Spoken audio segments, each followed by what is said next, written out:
Welcome to Tea Talks, where young adult stories and church experience blend into a beautiful insight to inspire us. So grab a cup of tea, sit down, relax, and enjoy while we spill the tea.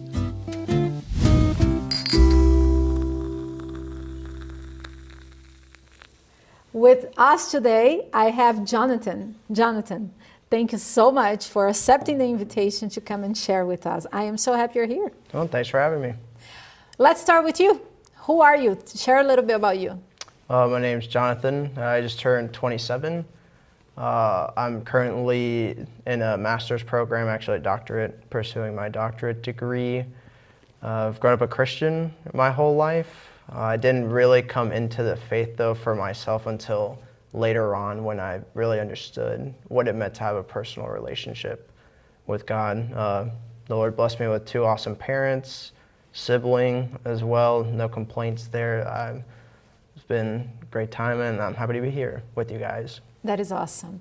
The series that we're doing is inspiring this book here called Growing Young, where it's a research that was done through the Fuller Institution, where they are looking at what are the things that churches that are growing, they're thriving with young adults, what is it that they're doing? And one of the things, two characteristics actually that we're going to be talking about. One is key leadership, and another one is prioritizing young people. So can you share your experience, a story that illustrates the importance of prioritizing young people and families in society? Absolutely. So growing up in my church, the established church would try to get the youth involved every now and then. Probably like once a month they'd have a youth service. Just try to get something fun for the kids. But when you reach about the age of like high school, around there, you start to see some kids like fall off, start to leave the church a little bit. And it seemed like there was never really anyone reaching out as much, trying to make an effort. It wasn't until, I would say, undergrad that I was actually presented with a really cool opportunity to speak at youth church one time, and I had never really done a sermon ever before. And it kind of took me aback a little bit when my pastor came up to me and he was like, "Hey, would you like to give a sermon?" And it was a 4th of July weekend for that service too. He said, "Can you incorporate something like that into the service?" And it really made me think, wow, someone trusts me enough to present the word and trusted me enough to speak to other people and other members of the congregation. And I wish more people had that opportunity, because I think if they did have that opportunity, more people would be willing to take part in church activities. How did that make you feel? It made me feel trusted, for one. There's no feeling like when someone asks you for help, you sort of like you're flattered a little bit, like, wow, someone trusted me enough, someone cares about what I have to say or what advice I can give out. So whenever they said that and brought that opportunity to me, I was like, oh wow, that makes me feel special, makes me feel seen, makes me feel valued. It's a flatter, but it's also in a sense of my opinion, my skills, my qualities matter. So it's something that I feel like people want to be part of something where they feel like, wow, my opinion matters. How can key leadership, the term used by the book is key leadership, which is pretty much empowering. How can key leadership help prioritize young people in the church? Getting them involved, it doesn't even have to be a sermon like in my case. Something as small as community outreach, like, hey, maybe reach out to the gym that you go to all the time. I know my friends and I in the church, we've actually brought a lot of people to our church because of that. And I feel like if we had the church's support behind that, we could get a lot more people to come into church, because I think the church gets a bad rap of not wanting to reach out to young people. And I don't think it's entirely accurate, not because the church doesn't want to reach out to young people. I just believe that they maybe don't have the best strategies to reach out to young people. And I feel like the church could trust us with that. I really do think it would be a great way to prioritize the youth and what we have to offer. So basically, instead of, okay, the young people are doing this outreach, let's say with the gym, instead of being what they're doing separate, but would be with the support of the church. Yes, Kind of like yes. the church focus, okay, what evangelism are we going to be doing? Hey, look what these kids are doing. Look, we can invest in this with support, with budget, that kind of thing. I like that. What are some of the specific challenges or obstacles to young people and their families that they are facing today in the world in general? Well, that's a multifaceted Yes. issue. It really is. I can tell you, I grew up in the church. I had a group of about 5 to 7 other people who would go to church with me. And since then, like, some of them don't come to church as often.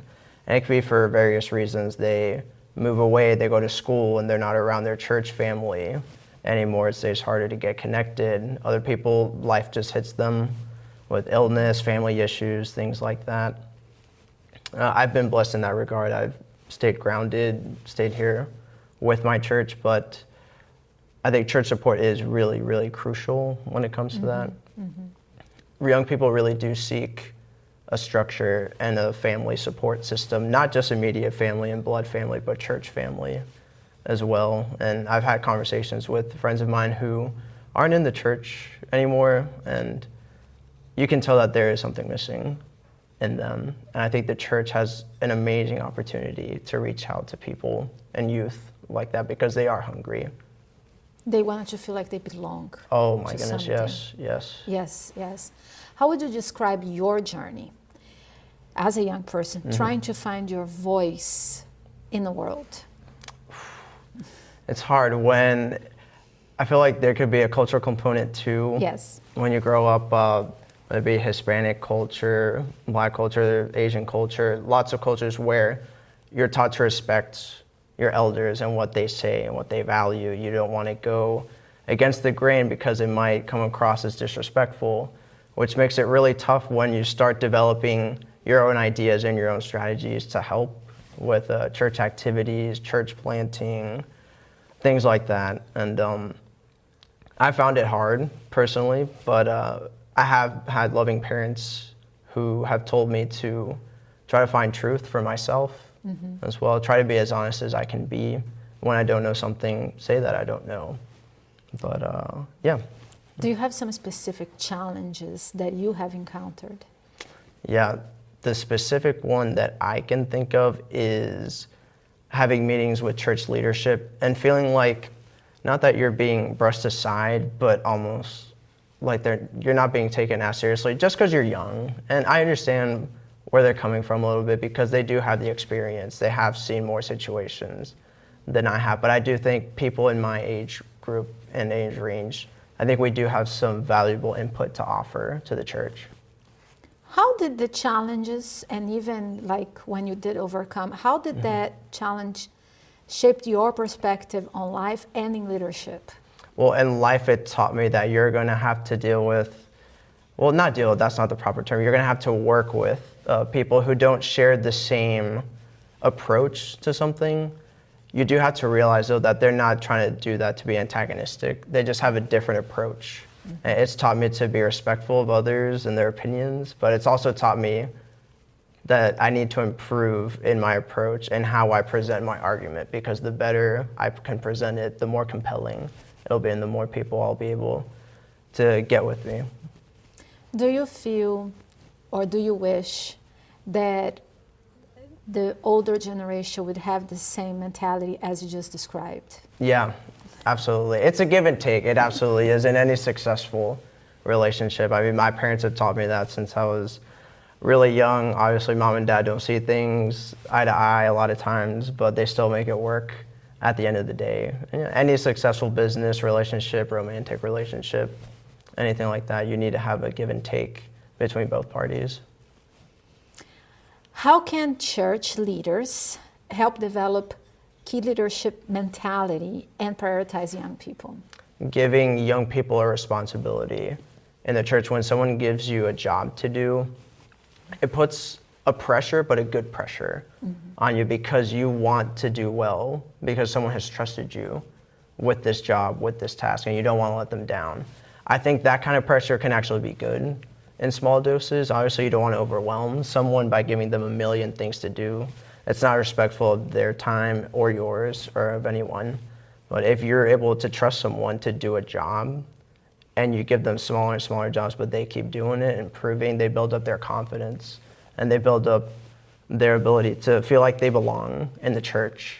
And it's a contagious energy as well, I found, when someone finds something that they love to do and other people see it and reward it by providing them with more opportunities to do it. I actually use an analogy when I'm preaching or when I'm teaching related to allowing young people to make mistakes, right? Because that's the only way they can develop. And the analogy that I learned is this: sometimes you can tell them, they're not going to learn until they do it. It's kind of like, well, this analogy is becoming old because nobody does this anymore. But when I grew up, I went to a class where I learned how to type.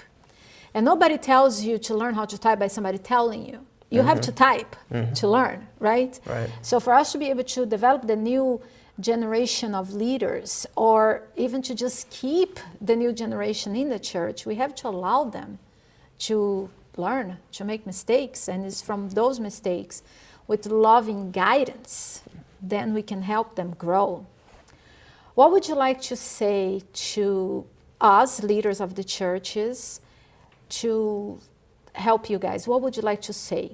Well, I'd like to start by saying that a lot of times these conversations come across like it's a us versus them. That could not be further from the truth. That is the last thing that this is. We just want to come and say, first of all, thank you for investing your time in raising us, the next generation. We just want to make your job easier, truthfully, because we're human, we're mortal, we don't live forever. Eventually, it's going to be up to us. And we want to make sure that we can start getting responsibility now so that we know what to do when the time comes, when it's up to us.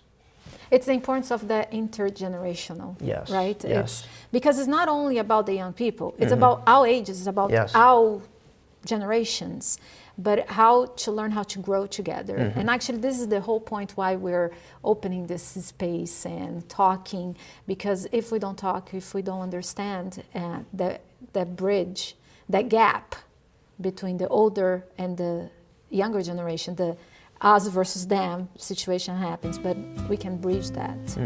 Jonathan, this was wonderful. Thank you so much for taking the time. Thank you for having me. This was awesome. Taking the time to come and share your thoughts with us. I really appreciate it. Thank you for having me. And for those at home, thank you for joining Tea Talks. Keep stirring up the conversations. Keep embracing the beautiful and the messiness of life. And until next time.